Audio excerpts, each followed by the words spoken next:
Hi hello నమస్తే welcome to Varma class room. మరి Varma class room లో నిన్న ఫస్ట్ భాగంలో మనం ఏం డిస్కస్ చేశాము అంటే బాల్య దశ నిర్మితం కావటానికి కుటుంబం, సమాజం, సో ఇలా అనేక రకాలైనటువంటి కారకాలు ఉంటాయి. ఆ కారకాలు ఏ రకంగా బాల్య దశని మరి ప్రభావితం చేస్తాయనేటువంటి విషయాల్ని నిన్న మనం ఫస్ట్ వీడియోలో తెలుసుకున్నాం. ఇక్కడ సెకండ్ వీడియోలో దత్తాంశ సేకరణ పద్ధతులు, మెళకువలు, ఉపగమాలు అంటే methods and techniques of data collection. So ఈ డాటా కలెక్షన్ దేనికోసం?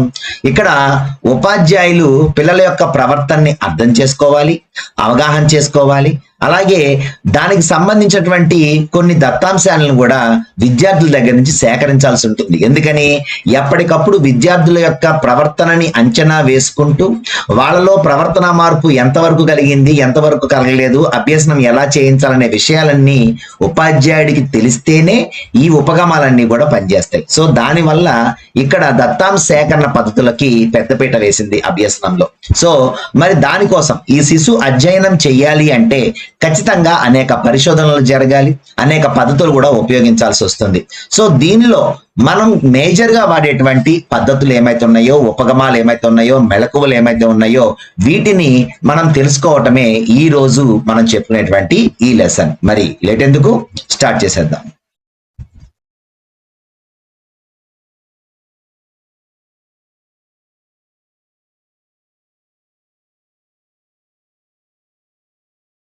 సో బాలల యొక్క ప్రవర్తనని సమర్థవంతంగా అంచనా వేయడానికి సరైనటువంటి పరిశోధనా పద్ధతులను అంటే రీసెర్చ్ మెథడ్స్ ను ఎన్నుకొని వాటికి కావలసినటువంటి దత్తాంశాన్ని సేకరించడానికి సరైన సాధనాలు అనేటువంటి అంశాలపై ఆధారపడి ఉంటుంది అంటున్నాడు. అంటే ఏదైనా ఒక పద్ధతిని మనం పరిశోధించాలి, ఏదైనా ఒక అధ్యయనం చేయాలి అనుకున్నప్పుడు మనం ఏం చేయాలి? ఫస్ట్ ఆ మెథడ్ని ఎన్నుకోవాలి, మంచి కరెక్ట్ అయినటువంటి రీసెర్చ్ మెథడ్ని ఎన్నుకోవాలి. అలాగే దానికి సంబంధించినటువంటి దత్తాంశం ఏమైతే ఉందో దీన్ని సేకరించుకోవాలి. అలాగే ఆ సాధనలన్నీ కూడా మరి మనకు కనిపించేటువంటి ఈ అంశాలపై ఆధారపడి ఉంటుంది అనేటువంటి అంశాన్ని ఇక్కడ మనకు చెప్తున్నారు. అయితే ఇక్కడ శిశువుని అధ్యయనం చేయాలి అంటే అనేక రకాలైనటువంటి పద్ధతులు ఉన్నాయి. ఆ పద్ధతుల్లో మనకి ముఖ్యంగా చెప్పుకునే ముందు ఇక్కడ ఏమని ఇచ్చారు అంటే Stanley Hall, Elizabeth Harlock, Gesell, so మొదలైనటువంటి వారు ఈ బాలల అధ్యయనంలో బాగా ప్రసిద్ధి చెందారు అని చెప్తున్నారు. అయితే ఇక్కడ మనం ముందుగా చెప్పుకోవాల్సింది ఎవరి గురించి అంటే ఒక్కొక్కసారి ఒకరి గురించి చెప్పుకుంటూ వస్తున్నాం. సో ఇక్కడ ఈ రోజు మనం చెప్పుకునేటువంటి వ్యక్తి ఎవరు అంటే ప్రముఖ సైకాలజిస్ట్ స్టాన్లీ హాల్. సో ఈయన ఫాదర్ ఆఫ్ చైల్డ్ స్టడీస్ అని పిలుస్తారు. ఈయన అమెరికాకు చెందినటువంటి వ్యక్తి. అయితే ఈయన శిశు అధ్యయన పద్ధతుల్లో అసలు నెంబర్ 1 పద్ధతులన్నీ కూడా ఈయన ద్వారానే స్టార్ట్ అయినాయి. కాబట్టి స్టాన్లీ హాల్ పేరు వినగానే మనకి చిల్డ్రన్ స్టడీస్ కి సంబంధించినటువంటి అన్ని కూడా గుర్తు రావాలన్నమాట. కాబట్టి ఫాదర్ ఆఫ్ చైల్డ్ స్టడీస్ ఎవరు అంటే స్టాన్లీ హాల్. ఈయన ఏం చేశాడు? ఊంటి యొక్క ప్రయోగ పద్ధతులన్నీ కూడా శిశు అధ్యయనానికి జోడించి మరి క్వశ్చనీర్ అనేటువంటి తయారు చేయటం జరిగింది. ఆ క్వశ్చనీర్ ద్వారా అనేక రకాలైనటువంటి విప్లవాత్మకమైనటువంటి మార్పులు తీసుకురావడం కూడా జరిగింది. సో ఈయన రాసిన book the content of children's mind అనేటువంటిది రాశాడు. అలాగే అడాలసెన్స్ అనేటువంటి ఒక బుక్ కూడా రాశారు. సో ఈ 2 బుక్స్ అనేటువంటివి మనకి చాలా ఎక్కువగా పిల్లల గురించినటువంటి అధ్యయనాలు తెలుసుకోవడానికి ఉపయోగపడినాయి. అంటే పిల్లల యొక్క మనసు, మైండ్ ఎలా ఉంటుంది అనేటువంటి దాని గురించి రాసినటువంటిది. అలాగే కౌమార దశ గురించి కూడా, అడాలసెన్స్ గురించి కూడా ఈయన స్టాన్లీ హాల్ ఒక బుక్ రాశారు. ఆయన ఏమన్నారు అంటే ఒత్తిడి, ప్రయాస, కలత, జగడాలతో కూడిన దశే కౌమార దశ అని చెప్పి కౌమార దశని వర్ణించిన వ్యక్తి ఎవరు అంటే స్టాన్లీ హాల్ అన్నమాట. అలాగే అమెరికన్ సైకలాజికల్ అసోసియేషన్ కూడా స్టార్ట్ చేశారు ఈయన. అమెరికన్ సైకలాజికల్ అసోసియేషన్ స్టార్ట్ చేసినటువంటి వ్యక్తి ఎవరు అంటే స్టాన్లీ హాల్ అన్నమాట. ఓకేనా? సో ఇక్కడ వూంట్ అనేటువంటి పేరు వచ్చింది కాబట్టి అసలు వూంట్ ఎవరు అనేది కూడా మనం తెలుసుకుందాం. సో అసలు మొట్టమొదటిసారిగా సైకాలజీ అనేటువంటిది ఒకప్పుడు ఎలా ఉండేది? ఎప్పుడు విడిగా కనిపించేది కాదు. ఇది ఫిలాసఫీలో ఒక భాగంగా కనిపిస్తూ వచ్చేది. కానీ మొట్టమొదటిసారిగా సైకాలజీ, నేను ఒక ఇక్కడ మనోవిజ్ఞాన శాస్త్రవేత్తని, నాకంటూ ఒక స్పెషలైజేషన్ ఉండాలి అని మొదటిసారిగా సైకాలజిస్ట్ గా పిలువబడిన వ్యక్తి ఎవరు అంటే విల్ హెల్మ్ వూంట్. ఈయన మరి 1879 సంవత్సరంలో జర్మనీలో ఉన్నటువంటి లిప్జిగ్ అనేటువంటి ఒక నగరంలో ఈయన మొదటిసారిగా మానవ పరిశోధనాశాలని స్టార్ట్ చేయడం జరిగింది. అందువల్లనే ఫాదర్ ఆఫ్ సైకాలజీ, అసలు ఈయనే కదా ముందు సైకాలజీ అనే పదాన్ని తీసుకొచ్చింది. సో కాబట్టి ఫాదర్ ఆఫ్ సైకాలజీ అని ఈయన్నే అంటారు. అలాగే ఫాదర్ ఆఫ్ ఎక్స్పెరిమెంటల్ సైకాలజీ. ఎందుకని ఎక్స్పెరిమెంటల్ సైకాలజీ అంటే ఈయన స్టార్ట్ చేసినటువంటి ఈ మానవ పరిశోధనాశాలలో చేసిన మొత్తం కూడా ప్రయోగాలే. అందుకనే ప్రయోగాత్మక మనోవిజ్ఞాన శాస్త్రానికి పితామహుడిగా ఎవరిని చెప్తారు అంటే విల్ హెల్మ్ వూండ్ ని చెప్తారు. ఓకేనా. సో ఈయన కనిపెట్టిన పద్ధతి ఏంటి అంటే ఇంట్రోస్పెక్షన్, అంటే అంతరీక్షణ పద్ధతి అంటారు, పరీక్షణ పద్ధతి అంటారు, ఆత్మ పరిశీలన పద్ధతి అంటారు. అంటే మనిషిలో ఉన్నటువంటి చేతన అనుభవాలని అతనిగా చెప్పుకుంటూ ఉన్నప్పుడు అవతల వ్యక్తి రికార్డు చేసి అతని ప్రవర్తన గురించి ఒక స్టేట్మెంట్ తీసుకురావడాన్నే ఇక్కడ అంతరీక్షణ పద్ధతి, పరీక్షణ పద్ధతి లేక ఆత్మ పరిశీలన పద్ధతి అని పిలుస్తారు. సో ఈ ఇంట్రోస్పెక్షన్ ని మొట్టమొదటిసారిగా కనిపెట్టిన వ్యక్తి ఎవరు అంటే విల్ హెల్మ్ వూంట్. ఓకేనండి. సో మనం రెండు చెప్పుకున్నాం. ఒకటి, విల్హెల్మ్ వూంట్ అనేటువంటి వ్యక్తి మొట్టమొదటిసారిగా నేను మనోవిజ్ఞాన శాస్త్రానికి సంబంధించి ఒక సైకాలజిస్ట్ గా కనిపించాలని తనను తానుగా సైకాలజిస్ట్ గా ప్రకటించుకున్నటువంటి వ్యక్తి ఎవరు అంటే విల్హెల్మ్ వూంట్. ఈయన 1879 సంవత్సరంలో జర్మనీ దేశంలో లిప్జిగ్ అనేటువంటి ఒక నగరంలో మానవ పరిశోధనాశాలని మరి తయారు చేయడం జరిగింది. ఆ తర్వాత అక్కడ ఏం జరిగింది అంటే ఆయన ఫాదర్ ఆఫ్ సైకాలజీగా పిలువబడ్డాడు, అలాగే ఫాదర్ ఆఫ్ ఎక్స్పెరిమెంటల్ సైకాలజీగా కూడా పిలువబడ్డాడు. ఈయన కనిపెట్టిన పద్ధతి పేరు ఇంట్రోస్పెక్షన్, అంతరీక్షణ, పరీక్షణ, ఆత్మ పరిశీలన. సో ఇవన్నీ కూడా మనకి విల్హెల్మ్ వూంట్ గురించినటువంటి విషయాలన్నమాట. సో ఈయన లిప్జిగ్ లో స్టార్ట్ చేసినటువంటిది యాక్చువల్ గా ఏంటి, ఆయన ఇంటినే ఒక పరిశోధనాశాలగా మార్చాడు లిప్జిగ్ లో. అయితే తర్వాత కాలంలో ఏమైంది అంటే ఈయన పరిశోధనలు అందరికీ నచ్చి ఆ తర్వాత ఏం చేశారు, అందరూ అడాప్ట్ చేసుకోవడం మొదలు పెట్టారు. ఆ తర్వాతే అది ఒక యూనివర్సిటీగా మారిపోవడం కూడా జరిగింది అనమాట. ఓకేనా. సో ఈ వూంట్ ఎక్స్పెరిమెంట్స్ చేసినటువంటి సైకాలజీలో ఉన్నటువంటి పద్ధతులను ఏం చేశాడు అంటే శిశు అధ్యయనానికి ఉపయోగించిన వ్యక్తి ఎవరు అంటే స్టాన్లీ హాల్. ఈయన కనిపెట్టింది ఏంటి అంటే క్వశ్చనర్ తయారు చేశాడు. ఆ క్వశ్చనర్ గురించి మనకు వస్తుంది, ఉపగమాల్లో ఉంది ఖచ్చితంగా అది. అలాగే the content of children's mind అనేటువంటి దాన్ని తీసుకొచ్చారు. అలాగే అడాలసెన్స్ అనేటువంటి 2 బుక్స్ ను కూడా ఈయన రాయటం జరిగింది. అమెరికన్ సైకలాజికల్ అసోసియేషన్ ని స్టార్ట్ చేసిన వ్యక్తి ఎవరు అంటే స్టాన్లీ హాల్ అన్నమాట. అలాగే అడాలసెన్స్ అనే బుక్ లో అంటే కౌమార దశ సంబంధించి ఒత్తిడి, ప్రయాస, కలత, జగడాలతో కూడిన దశ కౌమార దశ అని కౌమార దశకు ఒక నిర్వచనాన్ని ఇచ్చినటువంటి వ్యక్తి ఎవరు అంటే స్టాన్లీ హాల్. ఓకేనా. సో నెక్స్ట్ చూసుకుంటే మనకి ఇక్కడ ఆల్రెడీ పరిశోధన. సో ఇక్కడ మనకి పరిశోధన అనేటువంటి దాని గురించి ఇచ్చారు. అంటే ఏంటి, మనం అంతా చెప్పుకున్నాం కదా, ఏదైనా ఒకటి చెయ్యాలి అంటే ఒక దాని గురించి మనం ఒక నిర్ణయం తీసుకోవాలి అంటే ఖచ్చితంగా మనం పరిశోధన చేయాలి. ఆ పరిశోధన అనేటువంటిది ఒక సైంటిఫిక్ వేలో చేయాలి, ఒక శాస్త్రీయ పద్ధతిలో చేయాలి అని చెప్పారు. సో ఈ శాస్త్రీయ పద్ధతిలో ఖచ్చితంగా మనకి 6 స్టెప్స్ అనేటువంటివి కనిపిస్తాయి. ఒకటి, సమస్యని గుర్తించాలి. అంటే ఏదైనా ఒక సమస్యను తీసుకొని ఆ సమస్యను గుర్తించాలి. ఆ తర్వాత దానికి సంబంధించినటువంటి హైపోథెసిస్ అంటే పరికల్పనటువంటివి రూపొందించుకోవాలి, దత్తాంశాలను సేకరించుకోవాలి, వాటిని విశ్లేషించుకోవాలి, విశ్లేషణను వ్యాఖ్యానించుకోవాలి, నివేదనలు తయారు చేసి ప్రచురించాలి. అంటే ఒక ప్రాబ్లం ని ఫస్ట్ మనం ఐడెంటిఫై చేస్తామన్నమాట. అంటే ఇది పలానా ప్రాబ్లం, అంటే పిల్లవాడికి సంబంధించి ఇది ఒక ప్రాబ్లం ఉంది, వాడు రోజు స్కూల్కి రావట్లేదు, ఎందుకు రావట్లేదు అనేది పక్కన పెట్టేస్తే ముందు ప్రాబ్లం ఏంటి, పాఠశాలకి వాడు రావడం లేదు, ఇది ప్రాబ్లం, సమస్య. సో సమస్యకి ముందు ఏం చేస్తాడంటే ఆయన డైరెక్ట్ గా ఓ నిర్ణయం తీసేసుకోరు. సమస్యకి అనేక పరికల్పనలను తీసుకుంటారు. పరికల్పనలు అంటే ఏంటి, ఆయన అసలు ఎందుకు రావట్లేదు, వీడికి ఏమైనా ప్రాబ్లమ్స్ ఉన్నాయా, లేదంటే ఇంటి దగ్గర ప్రాబ్లమ్స్ ఉన్నాయా, వాడికి ఏమైనా సైకలాజికల్ ప్రాబ్లమ్స్ ఉన్నాయా, వాడికి ఏమైనా ఈ ప్రాబ్లమ్స్ ఉన్నాయా అని చెప్పేసి ముందు అతను పరికల్పనలను చేసుకుంటాడు. ఆ తర్వాత డేటా సేకరించడం మొదలు పెడతారు. అంటే డేటా సేకరించడం అంటే అసలు వీడు ఎన్నింటికి లేస్తున్నాడు, ఎన్నింటికి పడుకుంటున్నాడు, అలాగే ఇతను టైంలో ఏం చేస్తున్నాడు, అసలు రాకుండా వీడికి ఏమైనా ఇంట్రెస్ట్లు ఉన్నాయా, వచ్చాక స్కూల్లో ఎవరితో ఎలా ప్రవర్తిస్తున్నాడు అని చెప్పేసి డేటా మొత్తం సేకరించుకుంటారు. అది మొత్తం ఎనాలిసిస్ చేస్తారు, దాన్ని విశ్లేషించుకుంటారు అన్నమాట. విశ్లేషణ చేసినప్పుడు అతనికి కొన్ని అంటే ఆయన దానికి సంబంధించినటువంటివన్నీ కూడా దొరుకుతాయి. అంటే వీడికి ఏదో సంథింగ్ ప్రాబ్లం ఉంది, ఇంటి దగ్గర టీవీ ఎక్కువసేపు చూడటం వలన ఇతను ఏం చేస్తున్నాడు అంటే లేట్ గా పడుకుంటున్నాడు. సో దానివల్ల ఇతను స్కూల్కి లేట్ గా వస్తున్నాడు, మార్నింగ్ లేకడం లేట్ అవుతుంది కాబట్టి లేట్ గా వస్తున్నాడు. సో ఇది యాక్సెప్ట్ చేయొచ్చు, రిజెక్ట్ చేయొచ్చు. అంతా అయిపోయింది, మొత్తం అంతా అయిన తర్వాత ఒక కారణం ఆయన కనిపెట్టిన తర్వాత ఇది కారణం ఏంటి అని చెప్పేసి ఆ కారణాన్ని విశ్లేషణకు వ్యాఖ్యానం కూడా చేసుకోవచ్చు అనమాట. దాన్ని యాక్సెప్ట్ చేయొచ్చు, రిజెక్ట్ చేయొచ్చు. ఆ తర్వాత అతనికి సంబంధించినటువంటి ఏదైతే అంశాన్ని అతను కనిపెట్టాడో దాని మొత్తాన్ని ఒక రిపోర్ట్ గా రాసుకుంటారనమాట. సో ఒక సమస్యతో మొదలు పెట్టి ఆ సమస్యకు సొల్యూషన్ వెతికేదాకా ఉండేటువంటి స్టెప్స్ అన్ని కూడా సైంటిఫిక్ గా చేస్తారు. కాబట్టి ఈ పరిశోధన అనేది ఒక శాస్త్రీయ పద్ధతిలో జరుగుతుంది అని చెప్తున్నారు. ఏమేమంటాయి దీంట్లో? సమస్యను గుర్తించడం, గుర్తుపెట్టుకోండి. ఎందుకనంటే ఒక్కొక్కసారి ఏమని అడుగుతుంది తెలుసా, శాస్త్రీయ పద్ధతిలో పరిశోధన జరిగేటప్పుడు అందులో 4వ స్టెప్ లో ఏం జరుగుతుంది అని అడుగుతారు అనమాట, దత్తాంశాలను విశ్లేషించడం. ఓకేనా? 5వ స్టెప్ లో ఏం జరుగుతుంది? విశ్లేషణకు వ్యాఖ్యానం. ఓకేనా? అలాగే 6వ స్టెప్ లో ఏం జరుగుతుంది అంటే మొత్తం నివేదనలన్నీ కూడా తయారు చేసి ఆల్రెడీ అతను ప్రచురించడం కూడా జరుగుతుంది అనమాట. కాబట్టి ఇలా కూడా అడిగేటువంటి అవకాశాలు ఉన్నాయి. కాబట్టి మనం ఏం గుర్తుపెట్టుకోవాలి?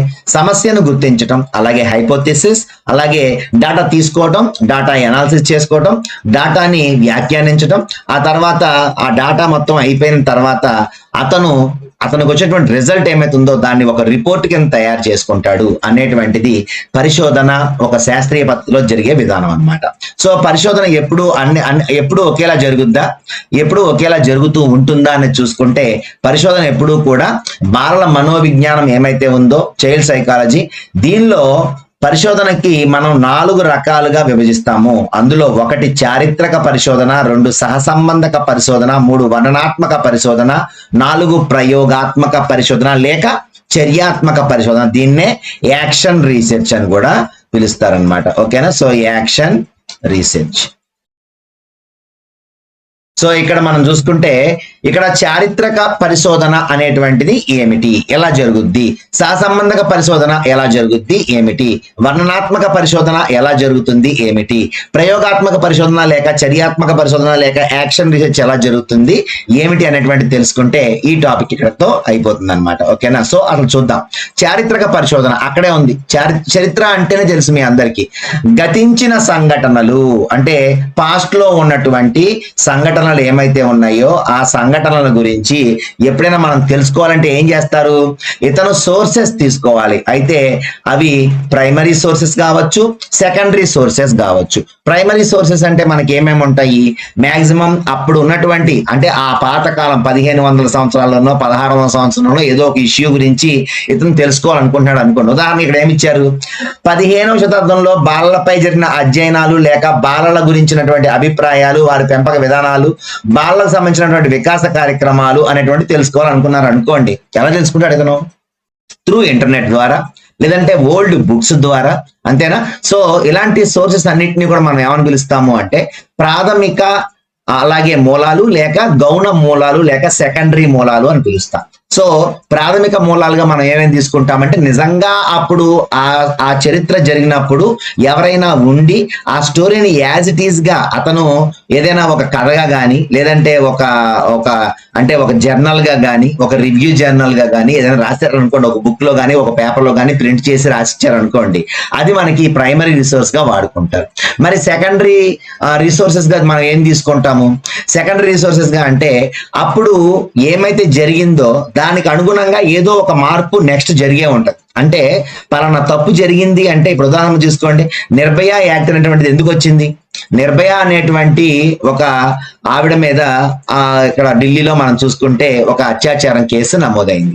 సో అలాంటి కేసులు నమోదు అవ్వకుండా ఆడవాళ్ళకి రక్షణ కల్పించడం కోసం నిర్భయ యాక్ట్ ని తీసుకొచ్చారు, అంతే కదా. సో ఒక సంఘటన జరిగినప్పుడు ఆటోమేటిక్ గా దానికి సంబంధించి ఏదో ఒక మార్పు అనేటువంటిది మనకు కనిపిస్తుంది. సో ఇక్కడ అలాంటి మార్పులు ఏమైనా సంభవించినాయా అంటే ఇది వచ్చిన తర్వాత, ఈ బుక్ రాసిన తర్వాత ఏమైనా వచ్చినాయా అనేది చూసుకుంటే అవన్నీ కూడా సెకండరీ సోర్సెస్ అవుతాయి అన్నమాట. సో ఇక్కడ గతాలను అంటే గతించిన సంఘటనలను గత వాస్తవాలను శోధించడానికి మనం ఉపయోగించే పద్ధతే చారిత్రక పరిశోధన. ఓకేనా? సో అర్థమైందా? సో గతించిన సంఘటనలు అని కనిపించింది అంటే మీకు ఆటోమేటిక్ గా అది ఏ పరిశోధన కిందకు వస్తుంది అండి? చారిత్రక పరిశోధన కిందకి వస్తుంది. ఓకేనా? సో 2 సహసంబంధ పరిశోధన. పేర్లోనే ఉంది కదా. సహసంబంధము అంటే ఏంటి? కోరిలేషన్. సో ఏంటి కోరిలేషన్ అంటే? ఒకటి అయితే ఒకటి అవుతుంది. అర్థమైందా? జ్వరం వస్తే ఒళ్ళు వేడెక్కుతుంది, అంతే కదా.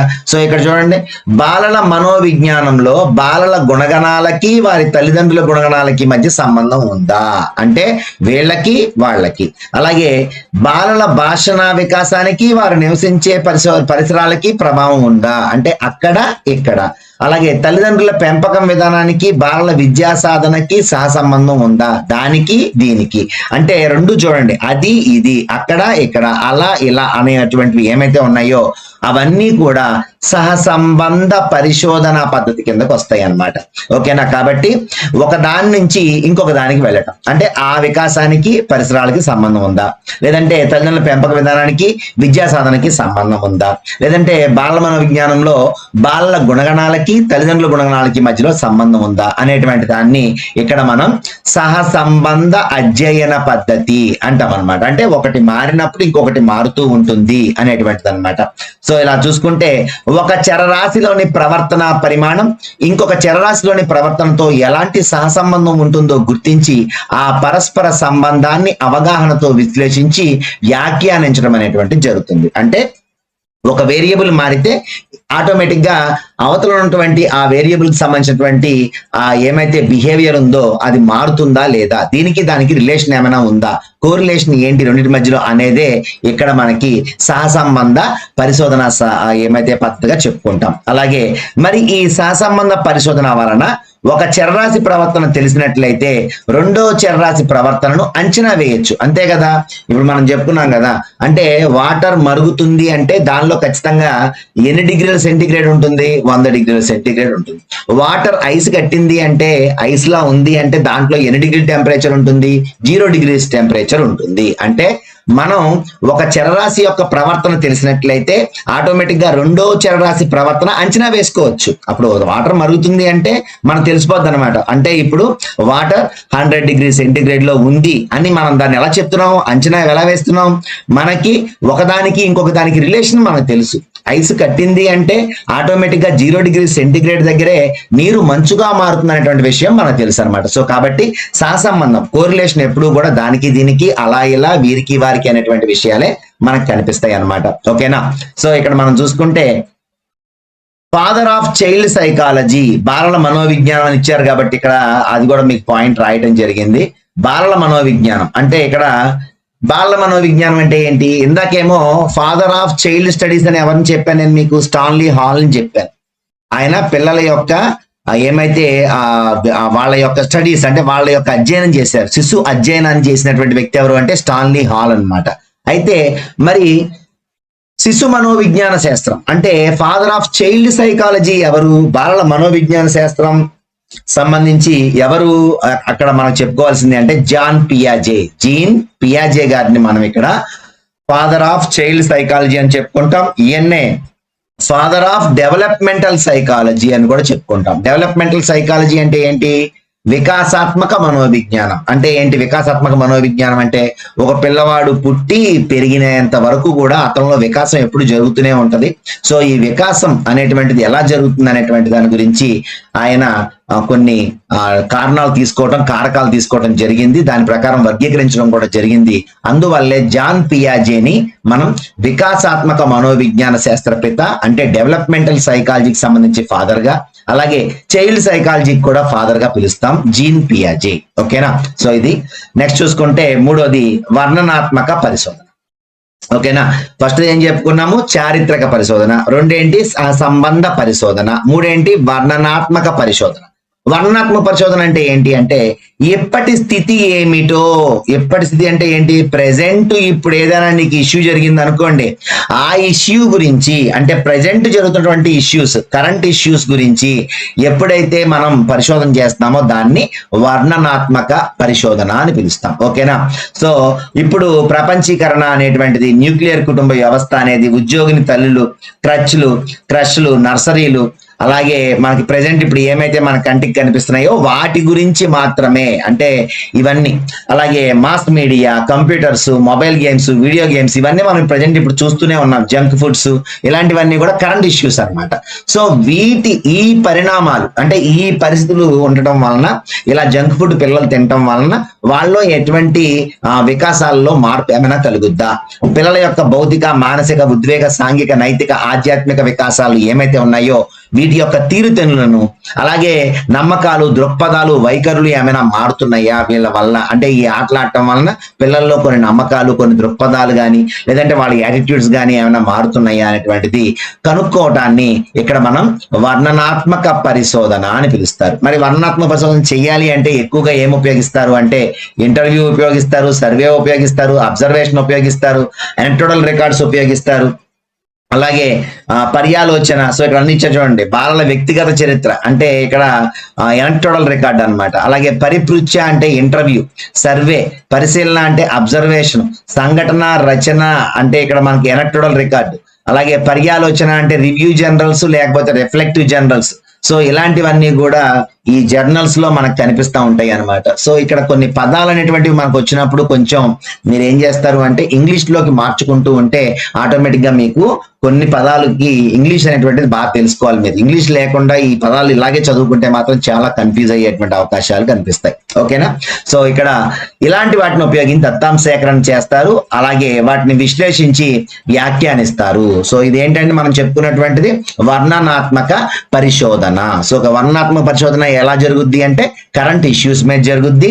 ఏమేమి ఉపయోగిస్తారు దీంట్లో అంటే ఇంటర్వ్యూ ఉపయోగిస్తారు, సర్వే ఉపయోగిస్తారు, అబ్జర్వేషన్ ఉపయోగిస్తారు, ఎలక్ట్రోడల్ ఉపయోగిస్తారు, అలాగే రిఫ్లెక్టివ్ జర్నల్స్ ఉపయోగిస్తారు. సో ఇవన్నీ కూడా దానికి రీసెర్చ్ టూల్స్ గా వాటిని ఉపయోగిస్తారు అనేది విషయాన్ని మీకు గుర్తుపెట్టుకోండి. నెక్స్ట్ వచ్చేసరికి మనకి ప్రయోగాత్మక పరిశోధన. పేరులోనే ఉంది కదా, ఇందాక కోరిలేషన్ అంటే ఏం చెప్పాను, ఒకదానితో ఇంకొక దానికి సంబంధం ఏంటని చెప్పుకున్నాం. ఇక్కడ చూడండి ప్రయోగాత్మక పరిశీలనలో వచ్చేసరికి ప్రయోగము అంటే ఆటోమేటిక్ గా కండిషన్డ్ అనేది గుర్తుపెట్టుకోవాలి. ప్రయోగము అనగానే కండిషన్ అన్నమాట. నియంత్రణ అనేది ఉంటది, అంటే అన్ని మన చేతుల్లోనే ఉంటది. మనం ప్రయోగం చేసేటప్పుడు బున్సెన్ బర్నర్ అనేటువంటి దాన్ని ఎక్కువగా మనం పేర్లు వింటా ఉంటాం. ఒకప్పుడేమో సారా బుడ్డి దీపం, సారాయి దీపం అని వచ్చేది. ఆ సారాయి అనే పదాన్ని తీసేశారు. ఇప్పుడు ప్రెసెంట్ ఏంటి, బున్సెన్ బర్నర్ అనేటువంటి పదాన్ని ఎక్కువగా మన టెక్స్ట్ బుక్స్ లో ఉపయోగిస్తున్నారు. సో ఎప్పుడైనా ఒక ప్రయోగం చేయాలి అంటే ఇప్పుడు దానికి ఖచ్చితంగా ఆ బర్నర్ ని వెలిగించాలి, అవునా కదా? సో ఈ వెలిగించడం కండిషన్డా కాదా, మన చేతుల్లో ఉండదా? ఎక్స్పెరిమెంటర్ స్టార్ట్ చేయాలి అంటే ముందు వెలిగించాలి, అంతేనా కదా? సో ఇదే కండిషన్ అన్నమాట. ఓకేనా? సో ఈ కండిషన్డ్ గా చేస్తాం కాబట్టి దీన్ని ఏమంటాం మనం ఇక్కడ ప్రయోగాత్మక పరిశోధన. అంటే ఖచ్చితంగా జాగ్రత్తగా నియంత్రించేటువంటి పరిస్థితిలో ఏమవుతుంది లేక ఏం జరుగుతుంది అనేటువంటి విశ్లేషణ పూర్వకంగా వర్ణించడాన్నే మనం ఇక్కడ దీన్ని ఎక్స్పెరిమెంట్ అంటాము లేక ప్రయోగము అని పిలుస్తాం. ఓకేనా? సో ప్రయోగం చేసేటప్పుడు పరిశోధకుడు ఏం చేస్తాడు, పరిశీలనాంశం ఏమైతే ఉందో దాన్ని నియంత్రణ చేసి దాని వలన జరిగే మార్పులు ఏమైతే ఉన్నాయో దాన్ని గమనిస్తాడు అనమాట. ఓకేనా? సో ఈ పద్ధతిలో మరి ప్రయోగాత్మక పద్ధతిలో వ్యక్తినిష్టత అనేటువంటిది ఉండదు. మీరు ఇక్కడ ఏంటంటే గుర్తుపెట్టుకోవాల్సింది, ఎప్పుడు మనకి సైకాలజీలో కానీ మెథడాలజీలో కానీ వస్తూ ఉంటది. ఏంటది? వ్యక్తినిష్టత, విషయనిష్టత, వస్తునిష్టత అని వస్తూ ఉంటాయి. సో ముందు ఇక్కడ రెండు నేర్చుకోండి ఈరోజు. ఒకటి వ్యక్తినిష్టత అంటే ఏంటంటే వ్యక్తికి సంబంధించిన ఫీలింగ్స్ కానీ, వ్యక్తి యొక్క ఒపీనియన్స్ కానీ, వ్యక్తి యొక్క అభిరుచులు టేస్ట్స్ కానీ, వ్యక్తి యొక్క నమ్మకాలతో కానీ పని లేని దాన్ని మనం ఏమంటాము అంటే అవన్నీ కూడా వ్యక్తినిష్టతలోకి వస్తాయి అన్నమాట. ఇక్కడ వ్యక్తినిష్టతకు ప్రాధాన్యత ఉండదు అంటే అర్థం ఏంటి, వ్యక్తి యొక్క ఫీలింగ్స్ కి, వ్యక్తి యొక్క ఒపీనియన్స్ కి, వ్యక్తి యొక్క టేస్ట్ అభిరుచులకు, వ్యక్తి యొక్క బిలీఫ్ నమ్మకాలకి ప్రాధాన్యత ఉండదు దేంట్లో, ప్రయోగాత్మక పరిశోధన. ఎందుకని? ప్రయోగం అంతా కూడా దేని మీద నడుస్తుంది, అంతా ప్రయోగం చేశాక వచ్చే నిజాలు, సాక్ష్యాలు, లాజిక్, అంతేనా కాదా? అక్కడ మనకి ఏమైతే ప్రయోగం చేసినప్పుడు మనం ఏం ఉపయోగిస్తాం? ఫ్యాక్ట్స్, నిజాలు కావాలి నీకు. సో ఈ నిజాలు, ఎవిడెన్స్, లాజిక్ అంతా కూడా ఆబ్జెక్టివిటీలో లేక వస్తునిష్టతలో ఉంటుందన్నమాట. ఓకేనా? కాబట్టి ప్రయోగాత్మక పద్ధతిలో వస్తునిష్టత ఉంటుందా, వ్యక్తినిష్టత ఉంటుందా?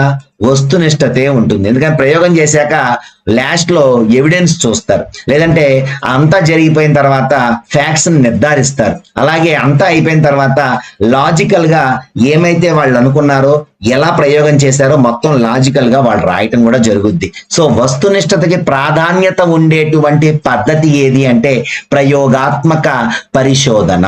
ఓకేనా? సో ఈ ప్రయోగాత్మక పరిశోధనలో ఏది ఇంపార్టెంట్ అంటే నియంత్రణ, కంట్రోల్. చెప్పాను ఇందాక మీకు కండిషన్ అనేటువంటి చాలా అవసరం.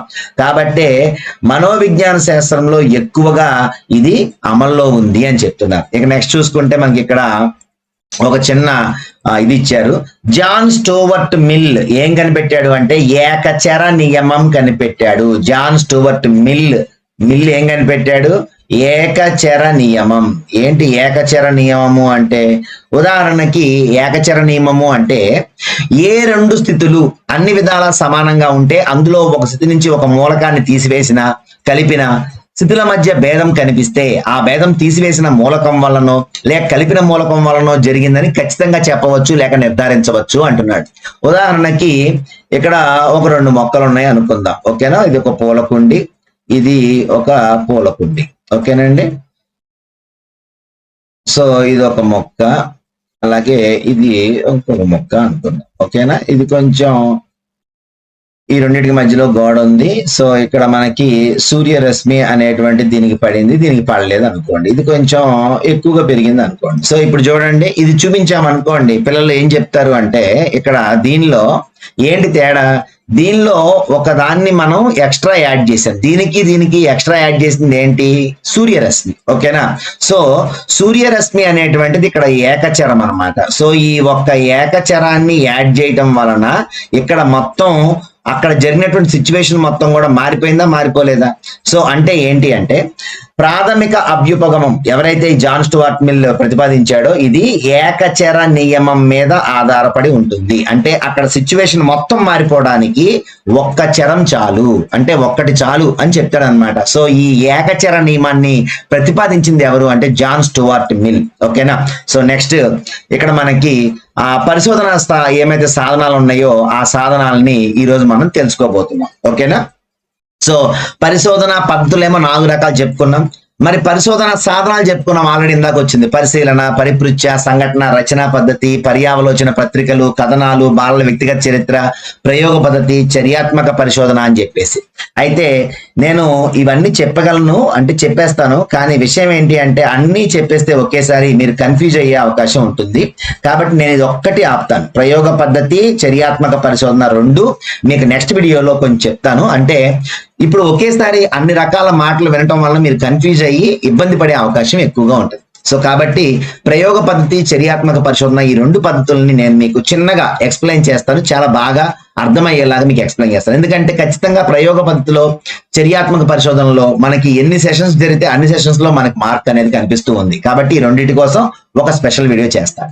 ముందుగా మనం చూసుకోవాల్సింది ఏంటి అంటే అబ్జర్వేషన్. అసలు పరిశీలన అనేటువంటిది ఏంటి అనేది మనం ఒక సాధనంగా ఎలా ఉపయోగిస్తాం పరిశీలన అనేది చూసుకుంటే, బాలల ప్రవర్తనను అంచనా వేసే సాధనాల్లో పరిశీలన అనేది ఒకటి. సో యంగ్ మొట్టమొదటిసారిగా ఇక్కడ మనకి పరిశీలనకు సంబంధించి యంగ్ అన్నమాట. ఓకేనా? అబ్జర్వేషన్. ఓకేనా? అబ్జర్వేషన్ లో మనకి ఎవరు వస్తారు? అబ్జర్వేషన్ అనేటువంటి దాని నిర్వచనం ఇచ్చింది ఎవరు అంటే యంగ్. ఈ యంగ్ ఏమన్నారు అంటే పరిశీలన అనేటువంటిది ఒక సమయంలో జరిగేటువంటి సంఘటనలన్నీ కూడా ఒక క్రమ పద్ధతిలో అధ్యయనం చేయటం అని చెప్పారు. ఏం చెప్పారమ్మా? యంగ్ ఏం చెప్పారు? క్రమ పద్ధతిలో. యంగ్ అనేటువంటి వ్యక్తి మనకి ఏం చెప్పారు? క్రమ పద్ధతిలో అధ్యయనం చేయటమే పరిశీలన అంటే అని చెప్పారు. అలాగే అట్కిన్సన్ ఏం చెప్పారు అంటే ఏమైతే మనం పరిశీలన కోసం దత్తాంశాలని సేకరిస్తామో అవి ఉద్దేశపూర్వకంగా అంటే మనం కావాలనే మనం ఆ పరిశీలన చేసేటప్పుడు మనం ఏం చేస్తున్నాం? కొన్ని దత్తాంశ సేకరణలు చేసుకుంటున్నాం కదా. ఈ దత్తాంశ సేకరణ ఎలా చేస్తున్నాం? ఉద్దేశపూర్వకంగా చేస్తున్నాం. మనం కావాలనే కొన్ని విషయాలని పరీక్షిస్తున్నాం. కాబట్టి పరిశీలన అంటే ఏంటి అంటే ఉద్దేశపూర్వకంగా కొన్ని విషయాల్ని పరీక్షించటమే పరిశీలన అని చెప్పినటువంటి వ్యక్తి ఎవరు? ఇక్కడ ఉద్దేశపూర్వకంగా అనొస్తేనేమో అట్కిన్సన్, క్రమ పద్ధతిలో పరిశీలించడం లేక అధ్యయనం చేయటం అంటేనేమో యంగ్. ఓకేనా? సో ఈ రెండు విషయాలు గుర్తుపెట్టుకోండి. నెక్స్ట్ చూసుకుంటే అట్కిన్సన్ ఇంకొక వ్యక్తితో కలిసి ఇంకొక డెఫినేషన్ ఇచ్చారు. ఏమన్నారు ఆయన?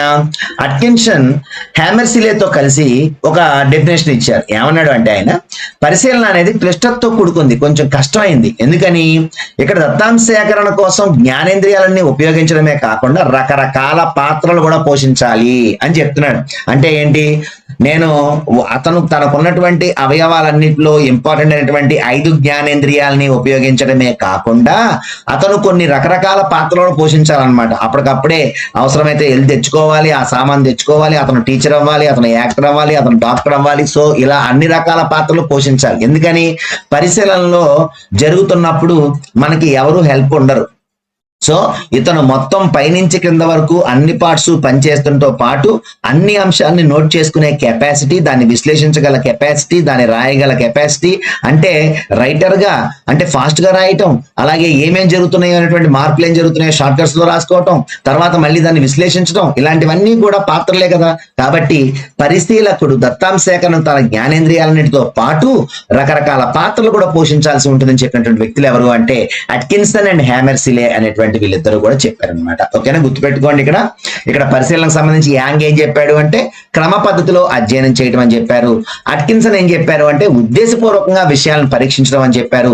అట్కిన్సన్ అండ్ హ్యామర్సిలే ఏం చెప్పారు అంటే క్లిష్టతతో కూడుకుంది కాబట్టి దత్తాంశ సేకరణ అనేటువంటిది జ్ఞానేంద్రియాలన్నింటినీ ఉపయోగించడంతో పాటు రకరకాల పాత్రలు కూడా పోషించాలి అనేటువంటి విషయాన్ని చెప్పారు. సో ఇక్కడ వ్యక్తి గాని ఉపాధ్యాయుడు గాని తాను అనుకున్న అంశాలను ప్రత్యేకమైన సన్నద్ధతతో, ఆసక్తితో, స్పష్టతతో చూసి దత్తాంశంను సేకరించి వాటిని ఇక్కడ మనకి విశ్లేషించి అవగాహనతో వ్యాఖ్యానించడాన్ని పరిశీలన అనవచ్చు. సో ఇక్కడ ఈ టెక్స్ట్ బుక్ ఒక డ్రాఫ్ట్ కాపీ అన్నమాట. సో ఏంటి అంటే దీనిలో ఉన్నటువంటి బూతులు ఇంకెక్కడ ఉండవు. సో ఎందుకంటే డ్రాఫ్ట్ కాపీలో వాళ్ళు టైప్ చేసేటప్పుడు చాలా తప్పులు ఉంటాయి. అయితే మనకి బయటకి రియల్ గా టెక్స్ట్ బుక్ తెచ్చుకోవాలంటే మనం మళ్ళీ కొనాలి, దాన్ని స్కాన్ చేయాలి. కాబట్టి నేను డ్రాఫ్ట్ కాపీనే మీకు మామూలుగా వాడేస్తున్నాను. ఓకేనండి? సో కాబట్టి ఇలాంటి తప్పులు లాంటివి ఏమైనా ఉంటే నేను చదువుతాను, అక్కడ మీరు కొంచెం నోట్ చేసుకోండి. ఓకేనా? సో అంటే ఏంటి ఏమంటున్నాడు అంటే ఇక్కడ వ్యక్తి గాని ఉపాధ్యాయుడు గాని అంశాలన్నింటినీ కూడా ఆసక్తితో, స్పష్టతతో చూసి దత్తాంశాన్ని సేకరించుకొని వాటిని విశ్లేషించి అవగాహనతో వ్యాఖ్యానించడాన్నే పరిశీలన అని చెప్పుకుంటున్నాం. సో పరిశీలన అనేటువంటిది ఎలా జరుగుద్దంట? 2 రకాలుగా జరుగుద్ది. అదేంటి అంటే ఒకటి సహజ పరిశీలన, 2 నియంత్రిత లేక కల్పిత పరిశీలన అని చెప్తున్నారు. ఓకేనా? సో ఏంటి సహజ పరిశీలన అంటే ఏంటి, నియంత్రిత కల్పిత పరిశీలన అంటే ఏంటి ఉదాహరణ చూద్దాం. చేపని మనం చెరువులో కిందకి వెళ్ళి, ఓకేనా, చెరువులో కిందకి వెళ్ళి అది ఎలా ఎక్కడెక్కడ ఉంటుంది, ఏమేమి తింటుంది, ఎలా అటు కదులుతుంది ఇటు కదులుతుంది, దాని పరిశీలన ఏంటని చేసుకోవచ్చు. 2 ఎక్వేరియంలో కూడా చేయొచ్చు. అవునా? సో ఎక్వేరియం అనేటువంటిది ఏంటి అంటే నియంత్రిత పరిస్థితి, అంతా మన కంట్రోల్లో ఉంటుంది. అవునా? కానీ చెరువులో చేప అనేది మన కంట్రోల్లో ఉండదు. అవునా? అలాగే చింపాంజీ ఉంది. ఈ చింపాంజీని అడవిలోకి వెళ్ళి పరిశీలించవచ్చు, అలాగే జూలో కూడా పరిశీలించవచ్చు. ఓకేనా? అడవిలో పరిశీలిస్తేనేమో అది సహజ పరిశీలన, జూ పార్క్ లో మనం పరిశీలిస్తే అది నియంత్రిత పరిశీలన. ఓకేనా? అంటే అది మన కట్టడిలో ఉంటుంది అనమాట. ఇక్కడ మన కంట్రోల్లో ఉండటం. నియంత్రణ అంటే ఏంటి? కంట్రోల్. సో ఇక్కడ నియంత్రిత పరిశీలన అంటే ఏంటి అంటే మనం అంతా కంట్రోల్ చేసి దాన్ని పరిశీలిస్తాం. అందుకని దాన్ని ఏమంటాం? ఇక్కడ కల్పితమైంది అని చెప్తాం అనమాట. ఇదేంటి? సహజమైంది అంటే రియల్ గా జరిగేవన్నమాట. అంటే అన్నిటినీ సహజంగా పరిశీలించాలి అంటే కుదరదు. కాబట్టి కొన్నిటిని మనం ఏం చేస్తాము అంటే కృత్రిమంగా లేక కల్పితంగా లేక నియంత్రిత పరిశీలన అనేటువంటి చేయాల్సినటువంటి అవసరం ఉంది. ఓకేనా? సో ఇక్కడ మనం మాట్లాడుకోవాల్సింది ఏంటి అంటే ఒక గెసెల్ అనేటువంటి ఒక వ్యక్తి గురించి మాట్లాడుకోవాలి. ఇందాక చెప్పుకున్నాం ఆల్రెడీ, గెసెల్. సో ఈ గెసెల్ అనేటువంటి మనోవిజ్ఞాన శాస్త్రవేత్త ఏం కనిపెట్టాడు అంటే పిల్లల ప్రవర్తనని పరిశీలించడానికి అబ్జర్వేషన్ డోమ్ అనేటువంటి దాన్ని కనిపెట్టాడు. సో ఈ అబ్జర్వేషన్ డోమ్ లో ఏంటి స్పెషాలిటీ అంటే 1-way విజన్ స్క్రీన్ కనిపిస్తూ ఉంటది అనమాట.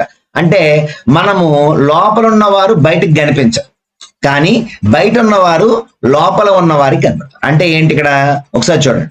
లోపల ఉన్నవారు ఎవరైతే ఉన్నారో వాళ్ళకి ఇప్పుడు మీరు ఆల్రెడీ సినిమాల్లో చూసే ఉంటారు కదా, నేను అంత చెప్పక్కర్లేదు. సినిమాల్లో చూడండి ఇంట్రాగేషన్ సెల్ ఉంటది. ఇంట్రాగేషన్ సెల్లో లోపల ఉన్నోడు బయట వాళ్ళకి కనిపిస్తా ఉంటాడు.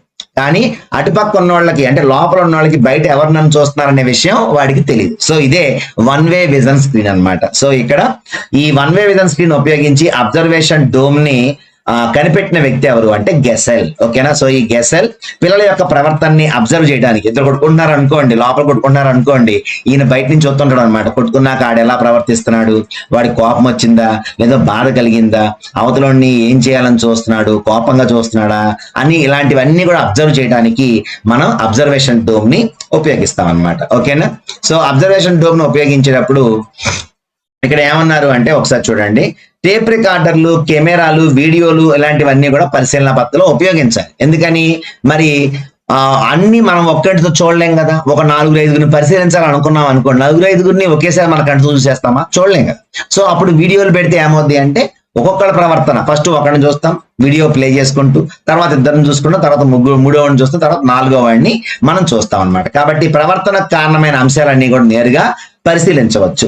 అయితే ఇక్కడ ఏదైనా చిన్న క్వశ్చన్ అడిగాడు అనుకోండి, ఏమని అంటే దెబ్బ తగిలినప్పుడు మనిషి యొక్క ప్రవర్తనను నువ్వు చూడాలి అంటే దెబ్బ తగిలినప్పుడు, ఓకేనా, దెబ్బ తగిలినప్పుడు మనిషి యొక్క ప్రవర్తన నువ్వు చూడాలి. అప్పుడు నువ్వు సహజ పరిస్థితిలో చూస్తావా లేదంటే నియంత్రిత పరిశీలన లేక మరి అలా చూస్తావా అని అడిగితే ఏం చెప్పొచ్చు? దెబ్బ తగిలినప్పుడు కరెక్ట్ గా అదే స్పాట్ లోకి వెళ్ళి మొత్తం అంతా మనం అబ్జర్వ్ చేయలేం. కాబట్టి దాన్ని ఎలా చేస్తాము అంటే నియంత్రిత పరిశీలనే చేస్తాం. ఓకేనా. సో నియంత్రిత పరిశీలనే చేస్తాం. ఓకే. దెబ్బ తగిలినప్పుడు అక్కడే ఉన్నాడు కదా, వెంటనే ఆడ హాస్పిటల్కి ఎక్కడికి వెళ్ళిపోతాడు. అదే నియంత్రిత పరిశీలనలో అయితే ఏం చేయొచ్చు, వెంటనే అక్కడే దెబ్బ తగిలేలా చేసి, లేదంటే వాడిని మనం కావాలని కొట్టి అక్కడే డాక్టర్ని పెట్టి వాడి యొక్క బిహేవియర్ ఎలా ఉంటుంది అనేది టెస్ట్ చేయటమే నియంత్రిత పరిశీలన అన్నమాట.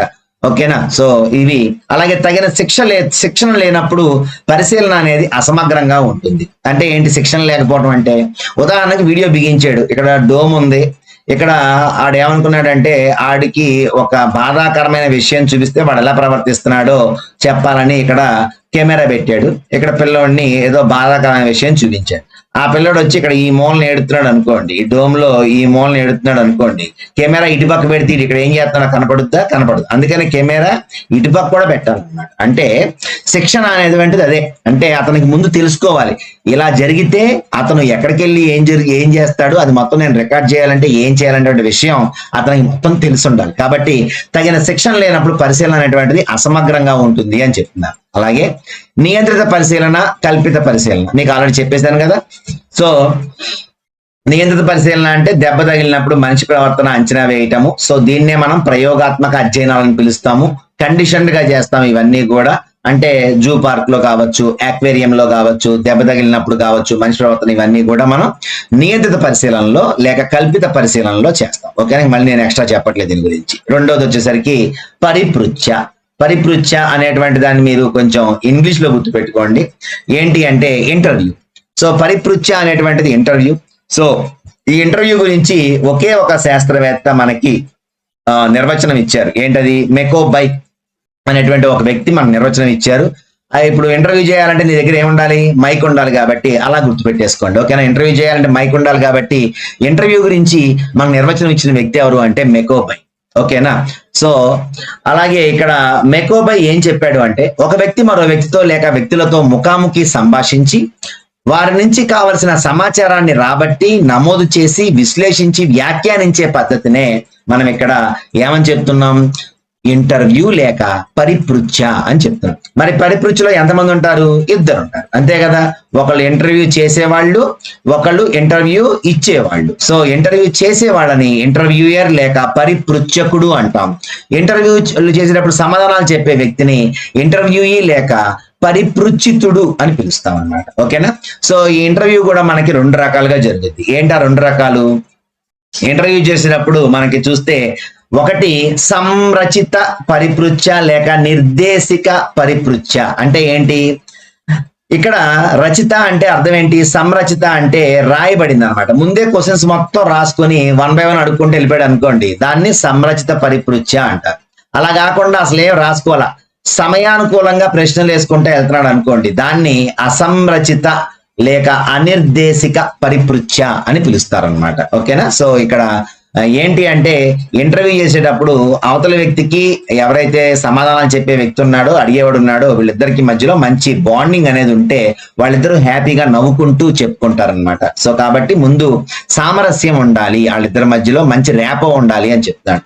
అలాగే ఎవరికి చెప్పడు, నేను చెప్పే విషయాలని నమ్మకం ఉండాలి వాడి దగ్గర, అప్పుడు మాత్రమే వాడు చెప్పగలుగుతాడు. అలాగే స్నేహపూర్వక వాతావరణంలో సమయానుకూలంగా సమయస్ఫూర్తితో ప్రశ్నలు వేసి సమాధానాలు రాబట్టాలి. అంతేగాని పిచ్చ పిచ్చ క్వశ్చన్లు అయితే ఆడికి మండుద్ది, ఆడి పిచ్చ సమాధానాలు చెప్తాడు, దానివల్ల నువ్వు అనుకున్నటువంటి ఏమైతే గోల్ ఉందో అది నువ్వు రీచ్ అవ్వలేవు అనమాట. ఓకేనా? సో దీనివల్ల ఉపయోగాలు ఏంటి, లాభాలు ఏంటి అంటే వాడు నిజాయితీగా చెప్తే ఇది సూపర్, అంతేనా? కానీ వాడు నిజాయితీగా చెప్పలేదు అనుకోండి, నమ్మలేదు అనుకోండి, వీడికి అనవసరంగా చెప్పడం అనుకున్నాడు అనుకోండి, మొత్తం అబద్ధాలు చెప్తాడు, దానివల్ల లాభం కంటే నష్టమే ఎక్కువ. అలాగే గత అనుభవాలు తెలుసుకోవడానికి చాలా ఎక్కువగా ఉపయోగపడే పద్ధతి మరి ఈ పరిపృచ్ఛ. అలాగే అంతర్గత అంశాలు, మనసులో ఉన్న భావాలు, అలాగే అతని ప్రవర్తన గురించి మనం తెలుసుకోవడానికి ఉపయోగపడేది పరిపృచ్ఛ. ఇక నెక్స్ట్ చూసుకుంటే ఇక్కడ దీని యొక్క నష్టాలు ఏంటి చెప్పుకున్నాం కదా. విషయనిష్టత ఎక్కువగా ఉంటది, అంటే వాడు చెప్పే విషయం మీదే మనం ఆధారపడి ఉండాలి. ఆ నిజం చెప్తే నిజం, అబద్ధం చెప్తే అబద్ధం. అలాగే సామరస్య వాతావరణం లేదనుకోండి, భయం వలన కొన్ని విషయాలు చెప్పడం, నమ్మకం లేకపోతే కొన్ని విషయాలు చెప్పడం, ఆడి ఈగోకు నష్టం కలుగుద్ది అనుకుంటే కొన్ని విషయాలు చెప్పడం. కాబట్టి మనం ఉదయం వస్తునిష్టత, వ్యక్తినిష్టత నేర్చుకున్నాం. ఇక్కడ విషయనిష్టత అంటే ఏంటంటే కంటెంట్, వాడు చెప్పే విషయం ఏమైతే ఉందో దాని మీదే ఇక్కడ ఎక్కువగా బేస్ అయి ఉంటాము అని అర్థం అనమాట. ఓకేనా? సో నెక్స్ట్ మూడోది వచ్చేసరికి పర్యాలోచక పత్రికలు. దీంట్నే మనం రిఫ్లెక్టివ్ జర్నల్స్ అంటాం, లేక రివ్యూ జర్నల్స్ అంటాం. సో ఏంటివి? బాలల యొక్క తమ స్వంత ఆలోచనలు లేక ఉపాధ్యాయులు పరిశీలించిన అంశాలు నమోదు చేసేందుకు ఉపయోగించే పుస్తకము. ఓకేనా? సో అంటే ఏంటి, ముందు ఇక్కడ ఏం చేస్తారు అనేది ఒకసారి అబ్జర్వ్ చేయండి. ముందు వాళ్ళకి ఏదైనా ఒక భావాన్ని కలగజేస్తారు, ఒక ఆలోచనని పుట్టింపజేస్తారు. అప్పుడు వాళ్ళని ఏమంటారంటే దాని మీద మాట్లాడమంటారు. అప్పుడు వాళ్ళు ప్రతిస్పందన చూస్తారు కదా, వాళ్ళ ప్రతిస్పందన పాజిటివ్ గా ఉందా, నెగిటివ్ గా ఉందా. ఉదాహరణకు రిజర్వేషన్ అనేటువంటి ఒక అంశాన్ని తీసుకొని అక్కడ టీచర్ ఏం చెప్పాడు అంటే ఇలా రిజర్వేషన్ అనేటువంటి అంశం వచ్చిందని చెప్పి మొత్తం చెప్పుకుంటూ వచ్చాడు.